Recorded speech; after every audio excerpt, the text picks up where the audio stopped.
하나님의 은혜와 평강이 오늘도 우리 사랑하는 성도님들의 삶의 자리마다 충만히 임하시기를 기원합니다. 기도하겠습니다. 하나님 아버지, 하루를 맡겨주셨으니 하나님을 위해, 더불어 사랑하는 이웃들을 위해 하나님의 거룩한 뜻을 담고 사는 오늘 하루가 되게 하옵소서. 우리의 삶을 인도하시고 주의 은혜 가운데 지키시며 인도하여 주시기를 소망하며 예수님의 이름으로 기도합니다. 아멘. 오늘 보실 하나님의 말씀은 이사야서 39장 1절부터 8절입니다. 이사야서 39장 1절부터 8절 말씀을 같이 읽겠습니다. 그때에 발라단의 아들 바벨론 왕 무로닥 발라단이 히스기야가 병들었다 나았다함을 듣고 히스기야에게 글과 예물을 보낸지라. 히스기야가 사자들로 말미암아 기뻐하여 그들에게 보물 창고 곧 은금과 향료와 보배로운 기름과 모든 무기고에 있는 것을 다 보여주었으니 히스기야가 궁중의 소유와 전 국내의 소유를 보이지 아니한 것이 없는지라.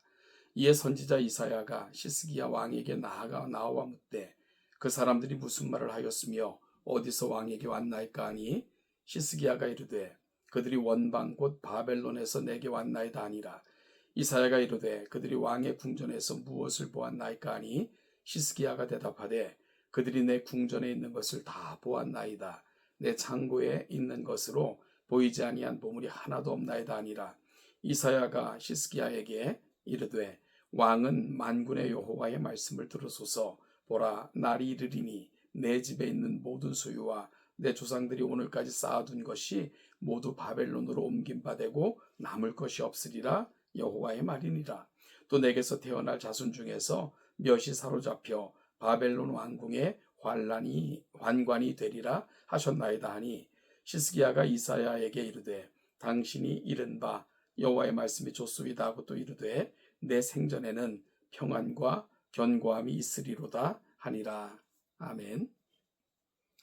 이사야 39장은 히스기야 왕의 병이 나음을 알고 바벨론 축하 사절단이 방문한 내용과 그 사절단을 맞이한 이후 히스기야가 저지른 실수, 그리고 이사야를 통해 전달된 하나님의 경고를 담고 있습니다. 오늘 본문의 역사적인 배경은 히스기야 왕이 병에서 치유된 BC 701년경의 이야기입니다. 당시 바벨론은 아수르 제국의 위세에 눌려 큰 힘을 떨치지 못할 때입니다. 바벨론 왕 무로닥 발라단이 아수르의 왕 사네립을 피해 엘람 지방에 거하고 있는 동안 히스기야 왕과 동맹을 맺고자 했습니다. 히스기야는 반아수르 정책을 택했던 왕이었기 때문에 유다와 동일한 처지에 놓여있던 바벨론과 동반자가 될 것이라 생각했죠. 오늘 본문은 히스기야가 바벨론과 동맹을 맺었다는 이야기는 등장하고 있지는 않지만요, 당시 국제정세나 역사가의 증언을 감안하면 히스기야가 무로닥 발라단과 군사적 동맹 관계에 있었을 것으로 그렇게 보고 있습니다. 히스기야가 바벨론과 맺은 동맹은 정치 외교적으로 지혜롭게 보였을지는 몰라도 신앙적 측면에서는 하나님의 약속을 신뢰하지 못한 어리석은 행위였습니다. 이에 하나님께서는 이사야 선지자를 통해 히스기야의 잘못된 행실을 지적하고 그에 대한 징계를 예언하셨습니다. 1절 말씀은 그때라는 단어로 시작합니다. 그때에는 히스기야가 불치병에서 치유받았던 때를 의미합니다. 기적적인 치유를 경험한 히스기야는 영적으로 매우 고양되어져 있었을 것입니다. 유다와 동맹을 맺고자 했던 바벨론 왕은 이 기회를 놓치지 않고 사절단을 보냈습니다. 바벨론 왕이 보낸 것은 글과 예물인데 글에 해당하는 쉐파림은 동맹 체결과 관련된 외교 문서였을 것으로 보고 있습니다. 사절단을 맞이한 히스기야는 사절단에게 각종 보물과 모든 무기를 보여주었다고 2절이 증거합니다. 그러나 이러한 행동은 국가 기밀을 유출하는 엄청난 실수였습니다. 국가 차원에서만의 실수가 아닙니다. 하나님을 의지하기보다 하나님을 알지 못하는 주변국을 의지하며 유다가 바벨론과 동맹을 체결할 만한 자격이 있다는 사실을 애써 입증하려는 것이었기에 영적인 측면에서도 큰 실수였던 것이 분명합니다. 한 국가의 통치자가 언제 적으로 변할지 모르는 나라에 자신의 경제 규모나 군사력을 속속들이 다 알려준다는 것은 어리석고 어리석이 크지 않은 그런 행동이기 때문입니다. 그러나 불치병에서 고침받은 히스기야는 분별력 없이 자신의 통치권 안에 있는 모든 것을 사절들에게 보여주고 맙니다. 하나님보다 이방 민족을 의지하려는 히스기야의 인본적인 통치 방법과 그의 과시욕은 결국 징계를 선포받습니다. 3절부터 4절입니다. 이에 선지자 이사야가 히스기야 왕에게 나와 묻되 그 사람들이 무슨 말을 하였으며 어디서 왕에게 왔나이까 하니 히스기야에게 이르되 그들이 원방 곧 바벨론에서 내게 왔나이다 하니라. 이사야가 이르되 그들이 왕의 궁전에서 무엇을 보았나이까 하니 히스기야가 대답하되 그들이 내 궁전에 있는 것을 다 보았나이다. 내 창고에 있는 것으로 보이지 않는 보물이 하나도 없나이다 라고 대답하죠. 이사야의 질문을 받은 히스기야는 이사야 선지자의 질문의 의도를 알아채지 못하고 사절단에게 궁전에 있는 것을 다 보여주었다고 대답을 합니다. 히스기야는 여전히 자신의 행동이 정당했음을 그렇게 강조하는 말투로 답변했습니다.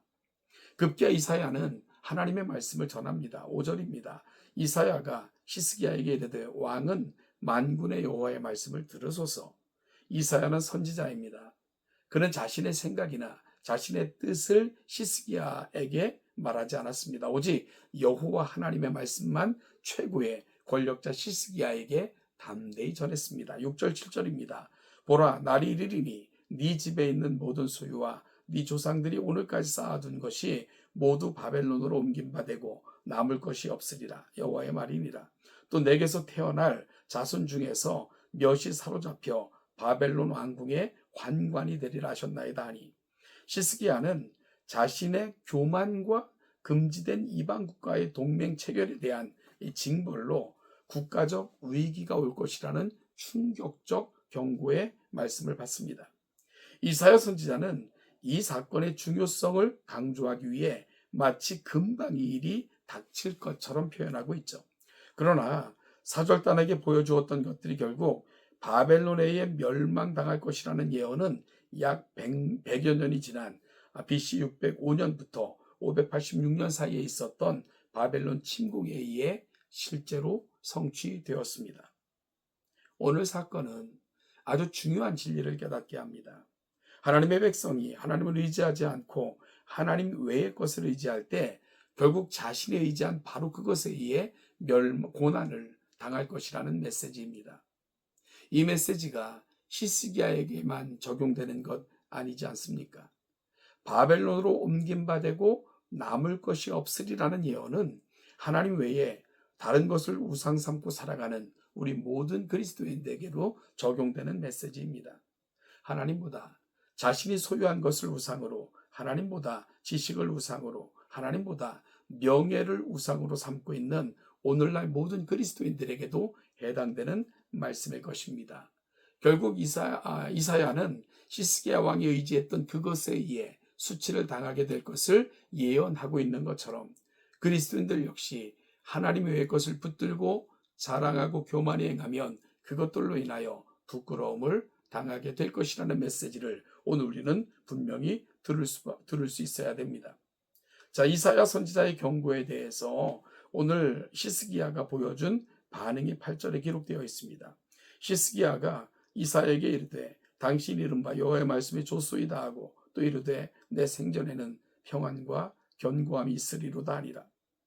히스기야가 대답한 좋소이다 라는 말은 선하다, 아름답다, 바른직하다 라는 의미를 지니고 있습니다.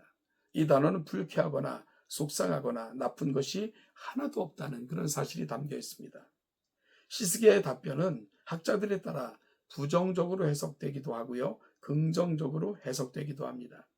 부정적인 입장에서 보면 히스기야는 자기중심적이며 무책임하고 이기적인 인물입니다.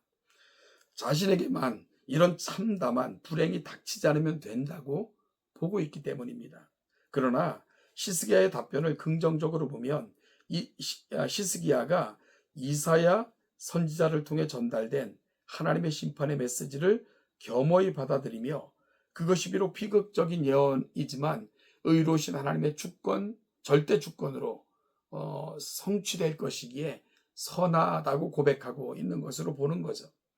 그래서 오늘 본문 8절은 하나님의 심판의 메시지에 대한 시스기야의 완전한 수용과 이로 인한 하나님의 심판의 유보에 대한 시스기야의 감사의 고백을 직접 화법으로 소개한 것으로 볼 수 있겠죠.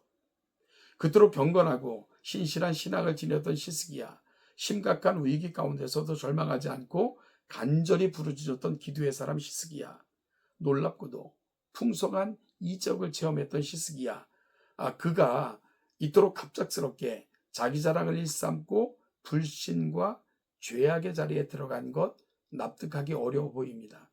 그러나 여러분, 납득하기 어려운 시스기야의 모습이 바로 오늘 우리의 모습은 아니겠습니까?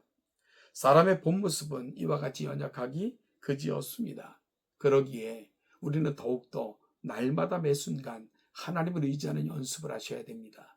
말씀으로 늘 나를 점검하고 기도함으로 하나님과 깊은 교제 속에서 매 순간 매일이 하나님과 동행하는 삶을 심어야 순간순간 다가오는 이 유혹과 또한 세상의 시련 앞에서 우리는 넉넉히 승리하는 그리스도인의 삶을 살아갈 수 있을 것입니다.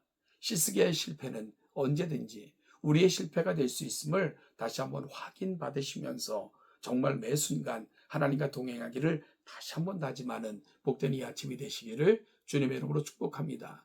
오늘도 하나님의 은혜가 여러분의 모든 삶의 자리마다 충만히 임하시길 기원합니다.